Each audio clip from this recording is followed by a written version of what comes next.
Juba üle 10 aasta kihutavad autod Tallinn-Narva maanteel läbi Kukruse, teadmata, et siin minu jalge all on peidetud matmispaik.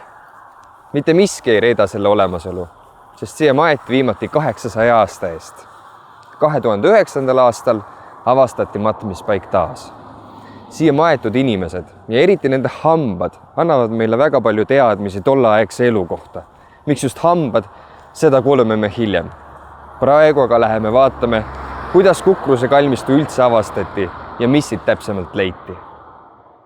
Selle Kukruse kalmistu leidmise lugu oli üldse üks suur õnnelik juhus. Parasjagu ehitati uut Tallinn-Narva maant seda sõiduliini Kohtla-Järve ja Jõhvi vahel. Ja selle uue teeniidi kaevamise käigus siis kopajuht ühte leidu märkaski. Aga see oli tõesti väga õnnelik juhus, sellepärast et selleks ajaks, kui ekskavaatorijuht selle noatuppe leidis, oli ta tegelikult liikunud oma ekskavaatoriga koorides üle terve selle kalmistu. Oli novembri keskpaik, novembri teine pool ja ta leidis selle noatuppe suhteliselt peale lõunal umbes 4-5 paiku. Ehk siis kui me mõtleme, et novembri õhtupoolik tegelikult läheb juba pimedaks, kui ta oleks 2 liigutust veel teinud, oleks ta selle koha pealt edasi liikunud, järgmisel päeval oleks selle koha peale pandud geotekstiil ja toodud peale kõik see uue teetammi kruus ja tulnud peale need teerullid ja asjad. Ehk siis see oli tõesti peaaegu et nagu minutite mäng, kas ta leiab selle noatuppe ülesse või ei. Ja meie kõigi õnneks ta nägi seda noatuppe, jättis kopa seisma ja andis siis kohe teada muinsuskaitsele ja sealt kaudu saime siis juba meie teada. Meie tulimegi siis siia kõigepealt kui siis nii-öelda arheoloogidest eksperdid, kes pidid siis tuvastama, et millega tegemist on. Ja me leidsimegi siis selle esimese siia sõidu või käiguga 10 haualohku, mis oli seal sellisel kruusasel pinnasel ilusti tumedate laikudena näha. Ja sealt edasi siis läks asi meie jaoks vist üsna kiiresti tegelikult. Ja nii me siis siin detsembri alguses oma telgi püsti panime ja kaevama hakkasime. Need talvised kaevamised see oli kindlasti tol hetkel oli see kõva väljakutse. Praegu rohkem kui 10 aasta tagasi vaadates, siis see on nagu väga äge meenutus kõik. Et kui me pidime käigu pealt lahendama hulka selliseid väga praktilisi probleeme, millega tavaliselt ei puutu kokku alates sellest, et meil on seal telgis liiga külm, et üldse korralikult tööd teha, siis maapind külmub ees ära, me ei saa nendele luustikele juurde ja muidugi ka see, et 2009-10 aasta talv oli üle hulka aja esimene selline rohke lumega. Et me pidime kogu aeg tegelema sellega, et me pääseksime oma transpordiga üldse telgi juurde ja et meil sinna lumme kinni ei jääks ja meil oli terve rida selliseid probleeme, millega tavaliselt ei pea üldse tegelema. Nojah, ja lisaks sellele, eks ju, et meil olid need nii-öelda logistilised või praktilised probleemid, et sulatada pinnast lahti, et mismoodi sa teed seda, et me lõpuks vist rentisime mingisugused suured soojenduskotid, mida me siis panime pinnase peale, et jätsime ööseks nii-öelda sisse, et järgmine päev oleks mida kaevata. Me kaevamiste lõpuks kaevasime välja ligi 50 surnud sealt. Ja mis ei ole ka tegelikult siis terve see toonane kalmistu, vaid on ainult üks osa ja see ala, mille peal meie töötasime, oli 600 ruutmeetrit. Et ka päris nagu... Aga jah, me kaevasime siis ainult seda ala, mis läks tee-ehitusega hävitamisele, et üks osa kalmistust on hävitatud juba varem seoses selle Tallinn-Narva maantee ehitamisega. Muidugi ei ole välistatud, et selle vana Tallinn-Narva maantee all võib ka olla kalmistu säilinud. Ja kahel pool kõrval on ka kalmistu säilinud. See kalmistu on säilinud väga hästi. Selle koha peal ei ole kunagi olnud põldu. Põlluharimine on üks põhiline viis, millega Eesti neid muistiseid on lõhutud. Aga kuna selle koha peal on kogu aeg olnud tee, ilmselt oli see tee isegi juba enne seda kukruse kalmistut ja kalmistu tehtigi tee kõrvale, et see oli asi, mis kindlasti kalmistu säilivust toetas ja tänu sellele me leidsime siis tõesti väga hästi säilinud luustikud, kellega oli kaasa pandud arvukalt panuseid, rõiva kinnitusvahendeid, rõiva kaunistusvahendeid ja oli ka väga palju selliseid hauapanuseid, noad, kirved, vikatid, meestel odad, mõõk. Käärid olid, siis ka mingisuguseid nõelasid oleme siit leidnud naiste haudadest, eks ju. Et jah, nagu suur valik nii selliseid igapäevaseid asju, aga ka relvi ja ennekõike just neid leide, mis näitavad, millised olid toonaste inimeste sellised pidulikumad riided.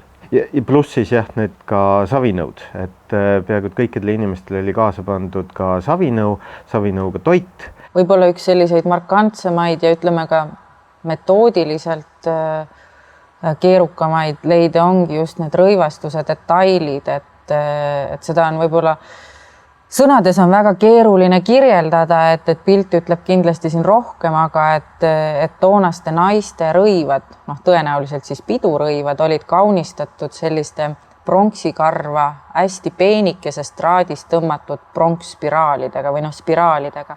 Ja need siis omakorda olid nagu nii-öelda kootud mustrisse või need pisikesed rõngakesed moodustasid hästi huvitavaid ja keerukaid mustreid ja need kõik detailid olid tegelikult siin kalmistul säilinud, et kui sul rõivad, tekstiil ei säili maapinnas 800 aastat. Tegelikult, mida me siin sellel kalmistul näeme, on nende rõivaste nagu piirjooned tänu nendele metallkaunistustele. Rõivadetailid olid selles mõttes ka nagu suur väljakutse, et kuna nad koosnevad nendest üksikutest pronksspiraalidest, et ükskõik kui hästi me neid siin telgis oleksime proovinud välja puhastada, siis see tulemus oleks ikka selline vilets jäänud. Ja siis see oli ka üks asi, mida me leiutasime käigu pealt, kuidas võtta neid monoliite, et me võtsime need rõivadetailid koos oma pronksspiraalidega, võtsime üles niimoodi, et me lükkasime mingisuguse plaati alla, mässisime kile sisse ja lõpuks puhastati need lahti hoopis Tartu Ülikoolis laboris.